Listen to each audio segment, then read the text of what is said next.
ఓం అండి, నమస్తే. ఓం శ్రీ గురుభ్యో నమః.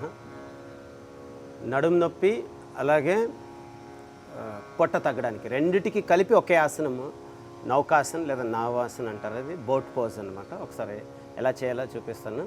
మంకీ బోన్ ఉంటుంది కదా, టైల్ బోన్ చాలా స్ట్రాంగ్ అవుతుంది. మనం చేస్తూ పోతూ ఉంటే చాలా బలం పెరుగుతుంది. దానికి ఫ్రాక్చర్లు అంత సులభంగా కావన్నమాట రెగ్యులర్గా చేసే వాళ్ళకైతే.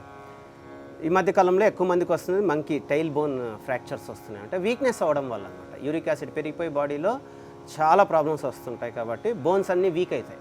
సో దానికి సంబంధించిన ఈ యొక్క ఆసనాన్ని మీరు రెగ్యులర్గా చేసుకుంటుంటే మంచిది. అలాగే జననాంగాలకు సంబంధించినవి బాగా స్ట్రాంగ్ అవుతాయి. ఎలా చేయాలో ఒకసారి చూడండి.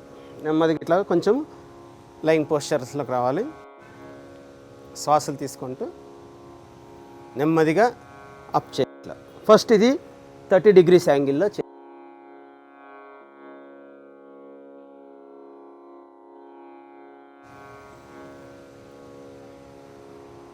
ఇక్కడ బాగా రెస్ట్ ఇచ్చుకొని నెమ్మదిగా మళ్ళీ పరిపూర్ణ నౌకాసన అంటారు. స్లోగా పైకి లేపాలి. ఇట్లా చూడండి, ఇది పూర్తిగా వి షేప్లో రావాలి. ఇట్లా పూర్తిగా మంకీ బోన్ అంటే టైల్ బోన్ దగ్గర మనకి ఇక్కడ బ్యాలెన్స్ అవ్వాలి. అంటే చిన్న బోన్, చిన్న కింద ఇంత స్థలం మీద మనం హోల్ బాడీ వెయిట్ని మనం ఉంచుతున్నాం. సో అది బాగా స్ట్రెంగ్త్ అవుతుంది.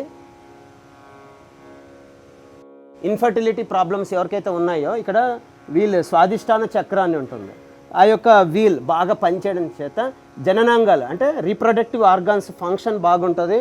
హార్మోన్స్ బాగా రిలీజ్ అవుతాయి. ఎమోషనల్ ప్రాబ్లమ్స్ వల్ల ఆ పర్టికులర్ ఆర్గాన్స్ సరిగ్గా పనిచేయవన్నమాట. ఇన్ఎఫిషియన్సీ వచ్చేస్తుంది మనకి ఆటోమేటిక్గా. అదే ఈ యొక్క ఆసనం వల్ల మనకి ఇన్ఎఫిషియన్సీ తగ్గిపోయి స్ట్రెంగ్త్ అవుతుంది, బాగా ఆరోగ్యంగా ఉంటారు, పొట్ట కూడా తగ్గుతుంది అనమాట. జననాంగాలు రీప్రొడక్టివ్ ఆర్గాన్స్ బాగా పనిచేస్తుంది. మనకి మేల్ అండ్ ఫీమేల్ ఇద్దరికి పనిచేస్తుంది అనమాట. ఎంతసేపు వీలైతే అంతసేపు ఉండాలి మనం. సో మనకి ఇక్కడ చాలామందికి లేయడమే కష్టంగా ఉంటుంది. అంటే పూర్తి బాడీని వదిలేసి ఉంటాం కాబట్టి ప్రాబ్లమ్స్ వస్తాయి. వాళ్ళు ఏం చేస్తారు, 30 degrees చేసుకుని లేపండి ఇట్లా.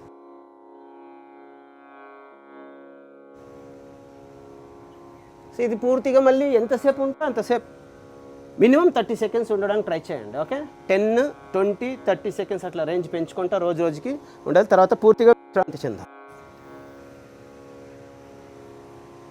ఇది పూర్తిగా ఎంప్టీ స్టమక్తో చేసుకోవాలి మనము. ఓకే,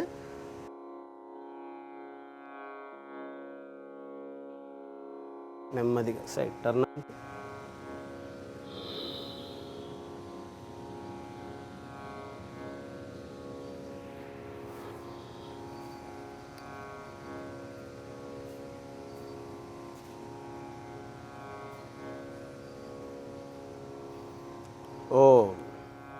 చూసారు కదండి, ఇది నౌకాసన చాలా బాగా ఉపయోగపడుతుంది.